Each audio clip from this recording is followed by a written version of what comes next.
Hello everyone, I Pratham Giri welcome you to my YouTube channel Royal Institute. तो आज की इस वीडियो में हम पढ़ने क्या वाले हैं।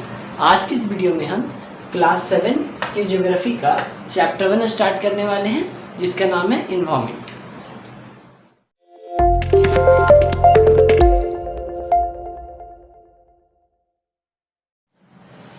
तो चलिए शुरू करते हैं हम लोग। तो हमारा चैप्टर का नाम है इन्वायरमेंट, ठीक है। तो सबसे पहला सवाल हमारे दिमाग में तो यही आएगा कि सर आखिर इन्वायरमेंट क्या होता है ना। कोई भी टर्म अगर हम सुने उसके बारे में नहीं जानते हैं अगर, तो सबसे पहला सवाल क्या आता है, सर वो चीज़ क्या होती है। तो यहाँ भी चैप्टर का नाम है इन्वायरमेंट, तो सबसे पहला हमारा टर्म क्या होगा, इन्वायरमेंट। तो इसके लिए अगर आपके पास NCERT बुक होगा तो उसका आप चैप्टर 1 निकाल लो अगर, तो क्लास के कुछ गॉसिप दिया होगा, उसमें टीचर और स्टूडेंट के बारे में कुछ बात किया होगा इन्वायरमेंट से रिलेटेड। तो उसमें रवि नाम के एक लड़का है, वो पूछता अपनी मैम से, मैम व्हाट इज इन्वायरमेंट। तो मैम कहती हैं कि whatever do we see in our surroundings, whatever do you see in your surroundings, जो भी आप अपने चारों तरफ देखते हो वही है इन्वायरमेंट। फिर रवि पूछते हैं कि तो क्या ये बिल्डिंग, ये पार्क, ये स्विमिंग पूल, ये टेबल, ये चेयर, ये सारी चीज़ इन्वायरमेंट है। तो मैम बोलती है यस, ये सारी चीज़ें इन्वायरमेंट है।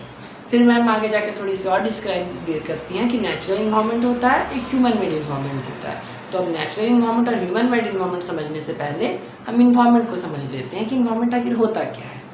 तो टर्म आया था इन्वायरमेंट, तो whatever do we see in our surroundings is environment, जो भी हम अपने चारों तरफ देख रहे हैं वही इन्वायरमेंट है। फिर आप भी रवि की तरह सवाल करोगे, तो क्या ये चेयर, सोफा, ये बोर्ड, ये फ़ोन, ये मार्कर सारे इन्वायरमेंट है। तो जवाब है यस, यही सब हमारा इन्वायरमेंट है। जो गार्बेजेस है, जो कचरा है, जो ट्रीज़ है, जो लैंड्स है, जो वाटर है, वो सब क्या है, हमारा इन्वायरमेंट है, ठीक है।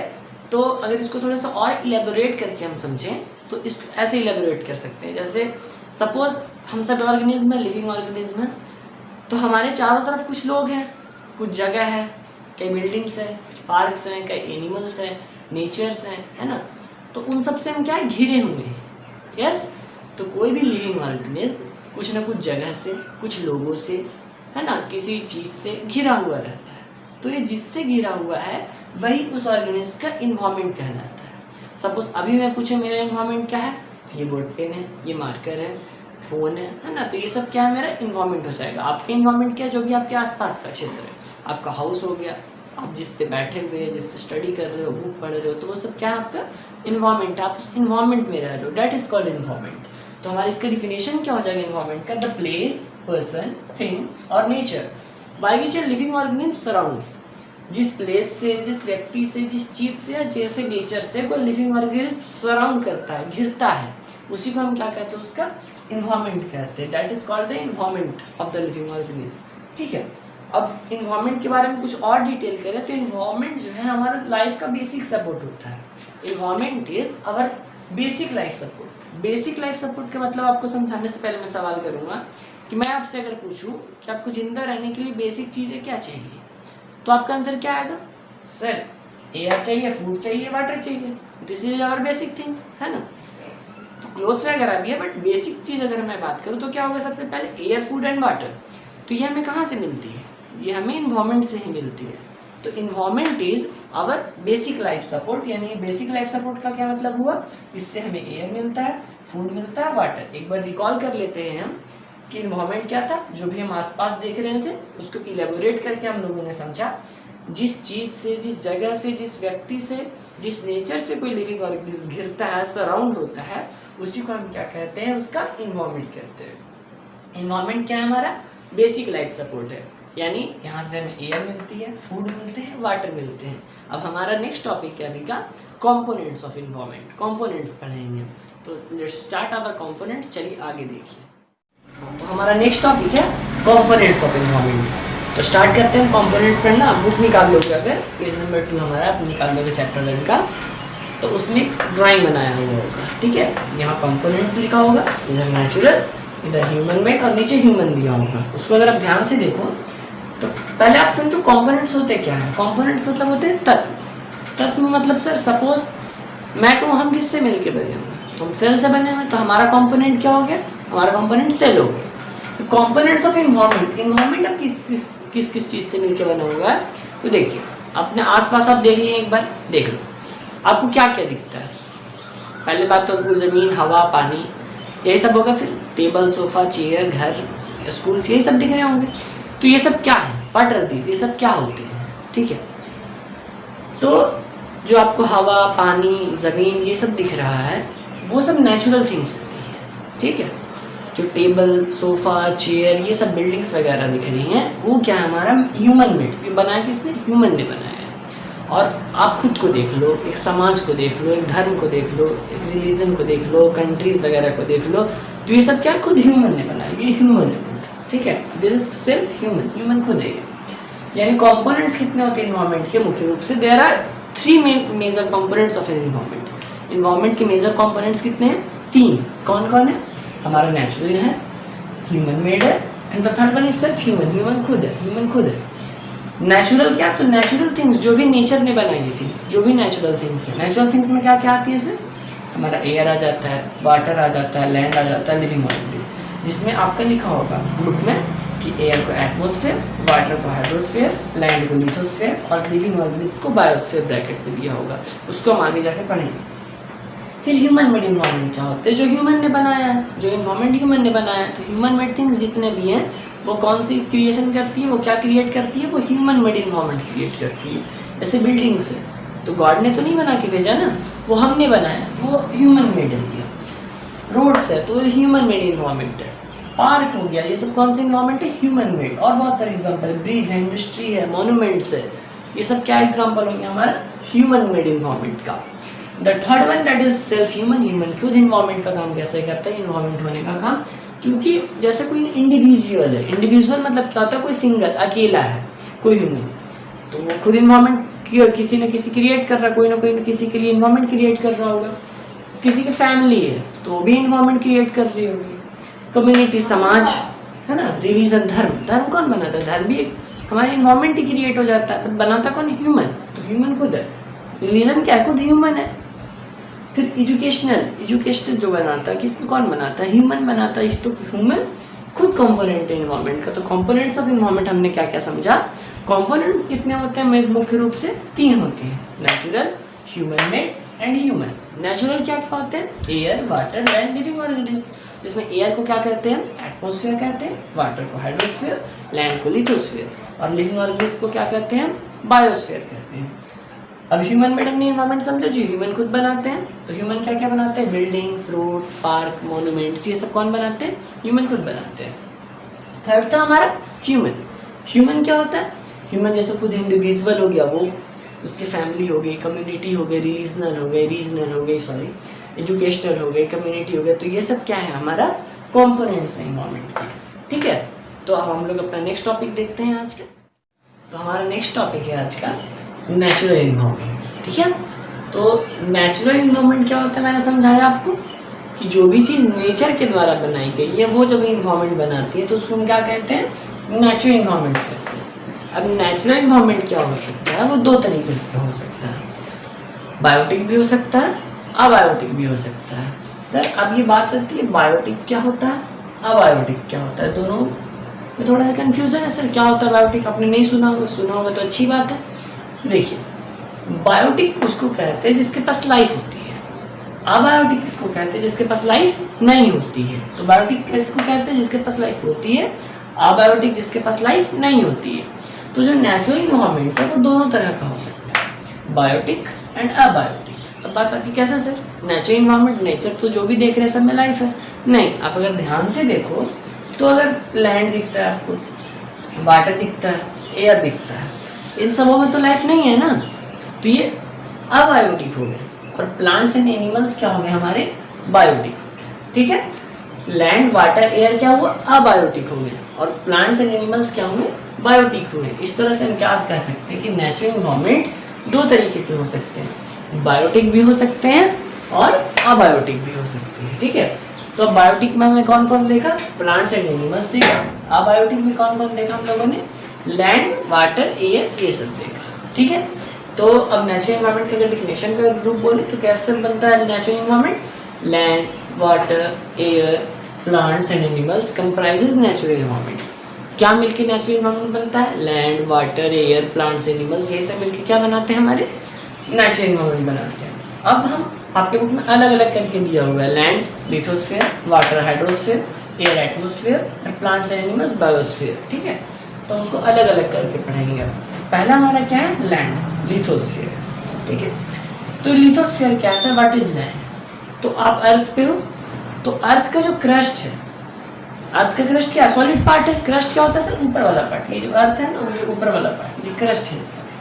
तो अर्थ का जो क्रस्ट है, या उसको अलग भाषा में बोले तो जो टॉप लेयर है अर्थ का, वो किससे बना हुआ है, रॉक्स और मिनरल से बना हुआ है। सर हमें तो रॉक्स मिनरल्स दिखता नहीं है, रॉक्स मिनरल्स तो अंदर है ना, हाँ तो है क्या, रॉक्स और मिनरल्स, वो ढका हुआ है, covered with a thin layer of soil, वो मिट्टी से ढका हुआ है, पतले लेयर की मिट्टी से ढका हुआ है। तो लिथोस्फीयर क्या है, it is the solid crust और the top hard top layer of the earth which is made up of rocks and minerals and covered with a thin layer of soil। ये था हमारा लिथोस्फीयर। लिथोस्फीयर क्या था, solid crust या top layer जो किससे बना हुआ है, मिनरल से, रॉक से, और ये ढका हुआ है, ठीक है, किससे, तो सॉइल से ढका हुआ है। अब जो हमारा लिथोस्फीयर है ना, वो बहुत ही इरेगुलर है। इरेगुलर मतलब सर, तो जैसे कहीं पे माउंटेन है, कहीं पे माउंटेन आपको दिख जाएगा, तो कहीं पे ओशियन है, कहीं पे आपको प्लेट्यू दिख जाएगा, तो कहीं पे लैंड है, ठीक है, कहीं पे आपको फॉरेस्ट है, तो कहीं एकदम प्लेन्स है। तो सब अलग अलग टाइप का है, कहीं पे ऊंचा माउंटेन तो कहीं पूरा प्लेन है। तो ये यही होता है इरेगुलर, कहीं ऊंचा है तो कहीं नीचा है, this is called irregular shape. तो हमारा जो अर्थ क्रस्ट है या लिथोस्फीयर है, वो इरेगुलर सरफेस है, that is an irregular surface. और हमारे अर्थ सरफेस का, अर्थ जो भी हमारा, उसको 29% हमारा क्या है, लिथोस्फीयर है, लैंड है। टोटल अर्थ का मात्र 29% ही लैंड है, बाकी जो 71% बचता है वो वाटर बॉडीज है।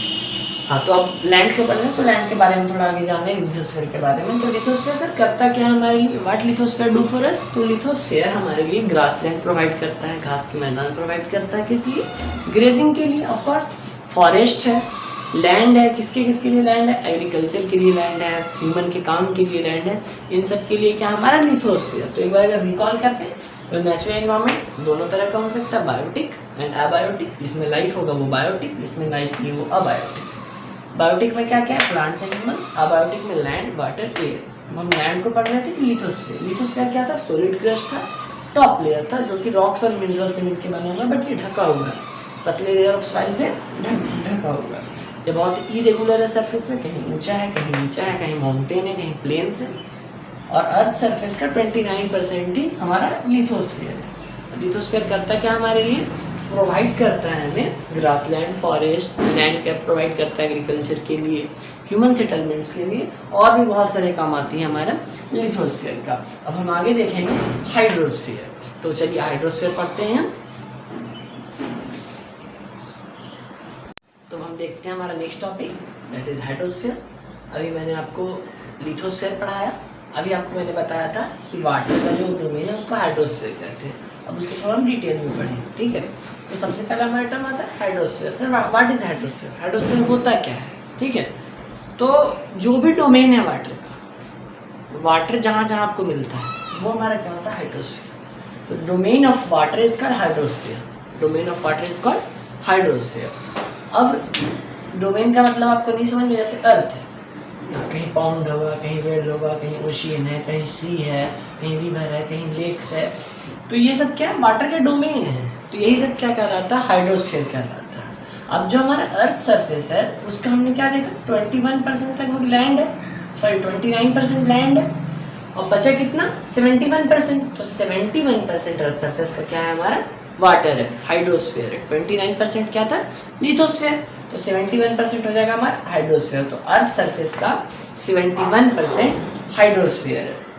तो हम सोर्सेज क्या क्या होंगे हाइड्रोस्फीयर के, तो लेक्स हैं, रिवर है, ओशियन है, सी है, और बहुत सारी चीज़ें जहाँ जहाँ से हमें वाटर मिल सकती हैं, वो सब क्या हो जाते हैं, सोर्सेज हो जाते हैं इसके हाइड्रोस्फीयर के वाटर के।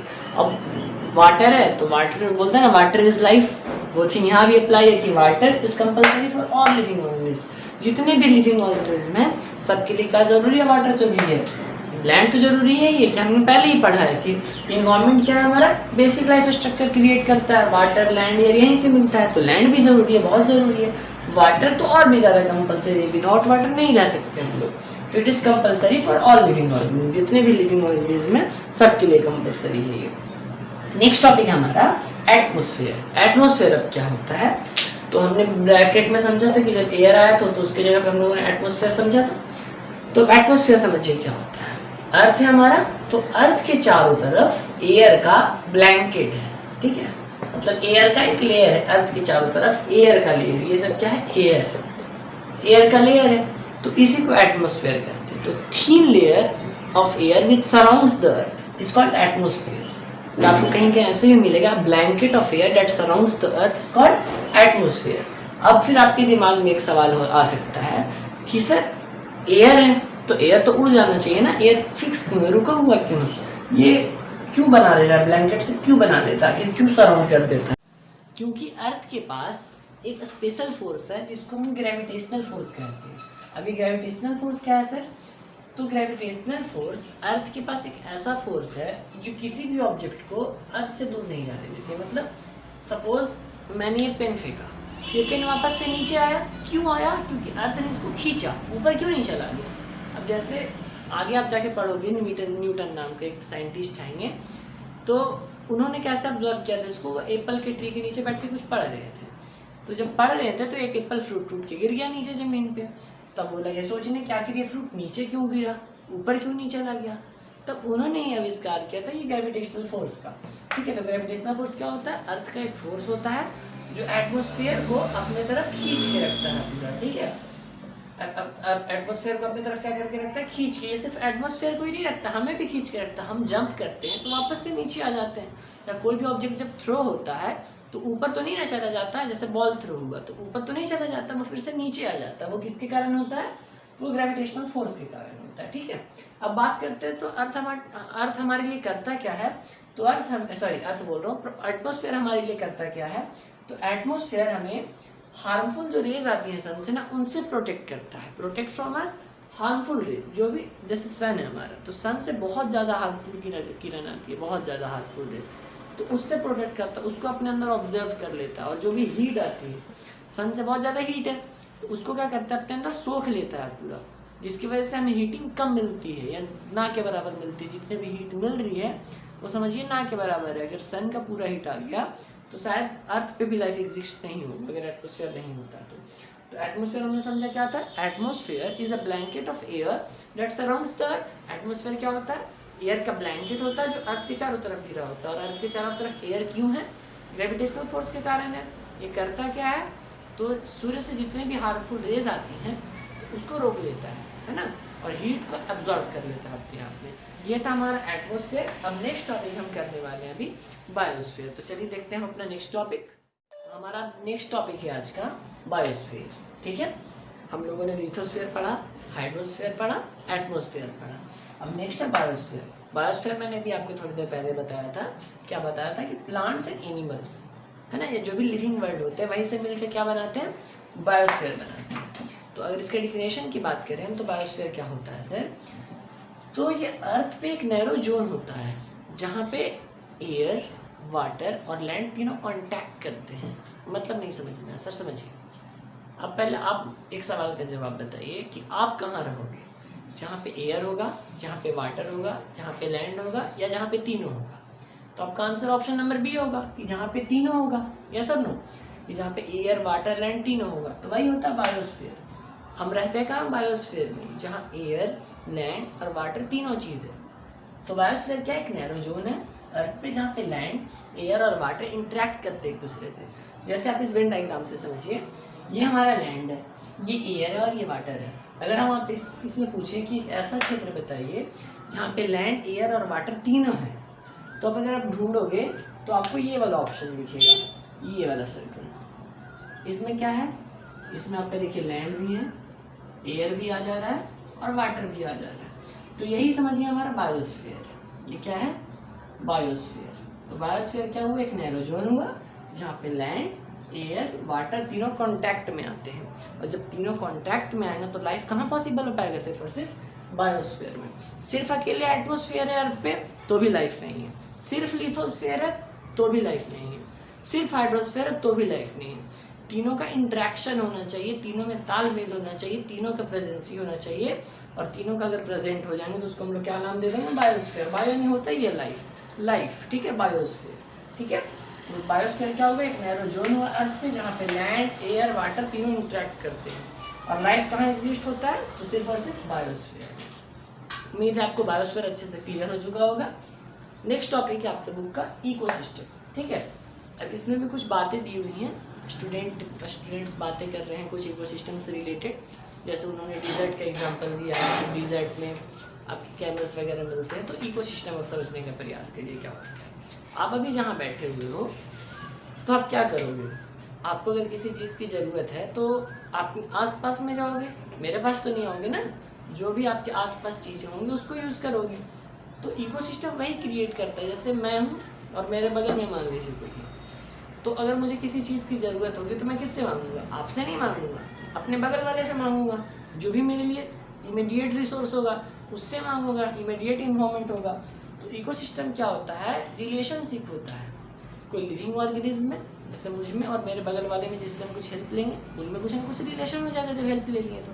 प्लस मुझ में और मेरे आसपास जो ह्यूमन मेड इन्वायरमेंट रखे हुए हैं वो भी, ठीक है, जो भी गुड्स रखे हुए हैं उनमें, उनके सराउंडिंग्स में जो भी रिलेशन बन रहा है उसी को इकोसिस्टम कहते हैं। क्या हुआ इकोसिस्टम, कोई भी लिविंग ऑर्गेनिज्म में जो रिलेशन है वो, प्लस ऑर्गेनिज्म में उसके सराउंडिंग्स, उसके चारों तरफ जो चीज़ है उनमें जो रिलेशन है उसको इकोसिस्टम कहते हैं। यानी अगर डिफिनेशन देखें तो relation between living organism as well as organism and their surroundings, और लिविंग ऑर्गेनिज्म में रिलेशन और साथ ही साथ ऑर्गेनिज्म और उसके सराउंडिंग्स में जो चीज़ें हैं वो सारी मिलकर उनका रिलेशन क्या कहलाता है, इकोसिस्टम कहलाता है। अब इकोसिस्टम बहुत ज़्यादा वैरी कर सकता है। बहुत ज़्यादा वैरी मतलब हो सकता है कोई इकोसिस्टम बहुत बड़ा हो, कोई इकोसिस्टम बहुत छोटा हो। जैसे हम ओशियन के एग्जाम्पल लें, ओशियन, तो ओशियन किसके लिए हो जाएगा इकोसिस्टम, तो एक्वेटिक एनिमल्स के लिए बहुत बड़ा इकोसिस्टम हो जाएगा उनके लिए, क्योंकि अगर उनको कुछ भी फूड चाहिए एक्वेटिक एनिमल्स को तो वो कहाँ से लेंगे, ओशियन से लेंगे, ऑफकोर्स ओशियन से ही लेंगे। तो ओशियन बहुत बड़ा है। और एक बात कर ले एक्वेरियम, यहाँ भी जो भी एक्वेटिक एनिमल होंगे वो ही रहेंगे, लेकिन ये क्या था, बहुत बड़ा था इकोसिस्टम, ये क्या है, छोटा सा इकोसिस्टम है। और ये नेचुरल इकोसिस्टम था, ये आर्टिफिशियल इकोसिस्टम हो गया, ठीक है। तो इकोसिस्टम भी वैरी करता है, उसके साइज में बहुत उसका वैरी होता है। कहीं हो सकता है फॉरेस्ट है तो फॉरेस्ट में अलग तरह के जानवर हैं, डिजर्ट है तो डिजर्ट में अलग जानवर है, डिजर्ट पे कैमल है, डिजर्ट में अलग प्लांट्स हैं और फॉरेस्ट में अलग प्लांट्स हैं। ये था हमारा इकोसिस्टम। तो आज का हमारा नेक्स्ट टॉपिक होगा ह्यूमन इन्वायरमेंट, और ये हमारा आज का लास्ट टॉपिक होगा। चैप्टर का लास्ट टॉपिक है हमारा ह्यूमन इन्वायरमेंट। ह्यूमन इन्वायरमेंट हम लोगों ने पहले समझ लिया था कि ह्यूमन इन्वायरमेंट क्या था। ह्यूमन इन्वायरमेंट, जो इंडिविजुअल थे, सोसाइटी थे, रिलीजन था, एजुकेशनल जो बनते हैं इन्वायरमेंट, वो कौन बनाता है, ह्यूमन बनाता है। वो कौन से इन्वायरमेंट होते हैं, सेल्फ ह्यूमन इन्वायरमेंट होते हैं। अब ह्यूमन इन्वायरमेंट को थोड़ा और अच्छे से हम समझेंगे कि कोई भी ह्यूमन बीइंग हो, चाहे मैं हूँ या आप हो या कोई भी अदर ह्यूमन बीइंग हो, ठीक है, तो वो अपनी इन्वायरमेंट से इंटरेक्ट करता है। इंटरेक्ट का मतलब उससे कुछ काम हो रहा है ना, हम लोग दोनों के बीच इंटरेक्शन बना हुआ है, तो वो इंटरेक्ट करता है अपने इन्वायरमेंट से और साथ ही साथ उसको चेंज करता है अकॉर्डिंग टू हिज नीड। मतलब से सपोज आप जहाँ बैठे हो अभी, ठीक है, उसके बगल में एक टेबल लगा हो, बट अब आपको टेबल नहीं चाहिए, वहाँ पे सोफ़ा चाहिए, तो आप क्या करोगे, उस टेबल को वहाँ से हटा के कहीं और शिफ्ट कर दोगे और वहाँ पर सोफ़ा ले आओगे। तो आपने क्या किया, उसको मॉडिफाई कर दिया, टेबल की जगह पे सोफ़ा ले आए। सपोज मेरे पास ज़मीन है, ठीक है, और मेरे ज़मीन में बहुत सारे पेड़ उगे हुए, जंगल बना हुआ है। अब मुझे ज़रूरत है कि मुझे घर बनाना है, तो मैं क्या करूँगा, सारे फॉरेस्ट को काट दूंगा, सारे पेड़ को काट दूंगा, अब वहाँ पे नया बिल्डिंग बना लूँगा। तो मैंने क्या किया, इन्वायरमेंट से इंट्रैक्शन किया, प्लस उसको मॉडिफाई कर दिया अकॉर्डिंग टू माई नीड। जैसी मेरी ज़रूरत थी उसके अनुसार मैंने क्या कर दिया, चेंजिंग ला दी इन्वायरमेंट में, कि अब वहाँ पे फॉरेस्ट नहीं होगा, अब बिल्डिंग बन जाएगा। या मुझे अगर एग्रीकल्चर करना होता तो भी मुझे काटना होता, तो हम क्या करते हैं, मॉडिफिकेशन करते हैं। इसका आप एग्जांपल समझो अर्ली ह्यूमन से। अर्ली ह्यूमन थे तो वो क्या थे, उन्होंने सीख लिया था नेचर के साथ जीना, कैसे ना, उनको ठंड, जाड़ा, बरसात सब में वो सीख लिए थे कि विदाउट क्लोथ्स भी कैसे रह सकते हैं। तो उनको उतना ज़रूरत नहीं था किसी चीज़ का। बट जब जैसे जैसे टाइम बढ़ा, टाइम चेंज हुआ, नीड्स बढ़ गई, है ना, नीड्स चेंज हो गई। और एक टर्म तो आप सुने ही होंगे, need is the mother of invention. एक टर्म है हमारा, need is the mother of invention. मतलब जरूरत या आविष्कार की जननी है। जब तक आपको किसी चीज़ की ज़रूरत नहीं होगी आप किसी चीज़ को इन्वेंट करने में इंटरेस्ट ही नहीं रखोगे। अगर आपके घर में कपड़ा हाथ से धुल जा रहा है बिना किसी को तकलीफ हुए तो आप क्यों वॉशिंग मशीन का सोचोगे। लेकिन हाँ किसी को तकलीफ हो रहा है, आपको ज़रूरत पड़ा वॉशिंग मशीन का, तब आप क्या करोगे, घर ले आओगे। ठीक है, वही बोलते हैं need is the mother of invention.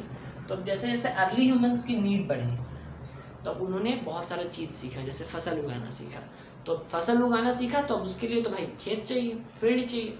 तो अब क्या किया उन्होंने, पेड़ काटना शुरू कर दिया। पहले फॉरेस्ट में रहा करते थे, अब क्या किए, फील्ड फॉरेस्ट काट दिए और वहाँ प्लेन बना दिए, फील्ड बना दिए जहाँ पे एग्रीकल्चर कर सकते थे। ठीक है, तो अर्ली ह्यूमंस पहले उनको कुछ लेना देना नहीं था जब, लेकिन जैसे जैसे चेंज हुआ उनकी नीड बढ़े तो फसल उगाना सीखे, पेड़ काटना शुरू कर दिए।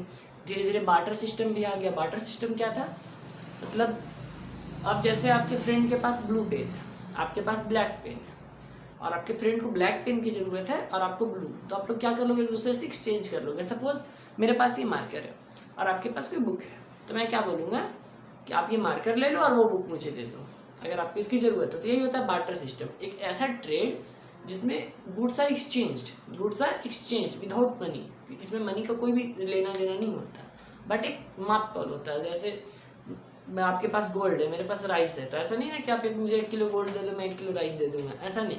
उसका कुछ फिक्स्ड यूनिट होता है कि आप इतना गोल्ड दे दो मैं आपको 1 किलो चावल दे दूंगा, ऐसा ये होता है बार्टर सिस्टम। गुड्स एक्सचेंज होते हैं इसमें।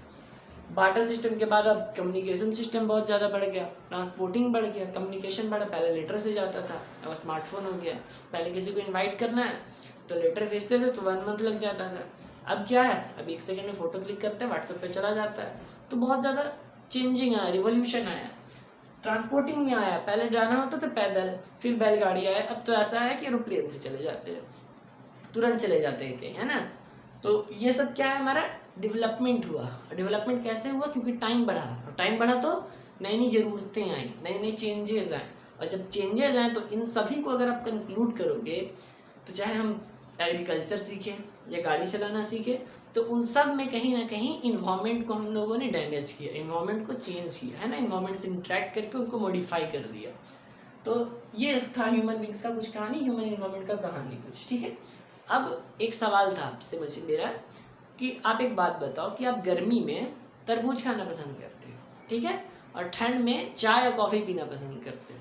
गर्मी में ठंडी ठंडी चीज़ें आपको चाहिए होती है और ठंड में गरम गरम चीज़ें चाहिए होती है। आखिर ऐसा क्यों, कुछ तो कारण होगा इसमें। आपका आंसर होगा सर शरीर में बैलेंस बनाने के लिए। गर्मी में हम गर्म होते हैं तो ठंडा चाहिए होता है, ठंड में ठंडे होते हैं तो गर्म चाहिए होता है।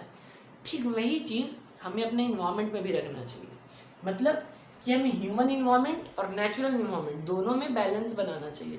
अब ऐसा नहीं कि ह्यूमन इन्वायरमेंट को बढ़ाने के चक्कर में हम नेचुरल इन्वायरमेंट को पूरा दबा दें। अब मान लीजिए शहर तो बहुत ज़्यादा डेवलप्ड हो जाएंगे, बट फिर ट्रीज़ कहाँ से आएंगे, ऑक्सीजन कहाँ से आएंगे, वही सबको बैलेंस बनाना है।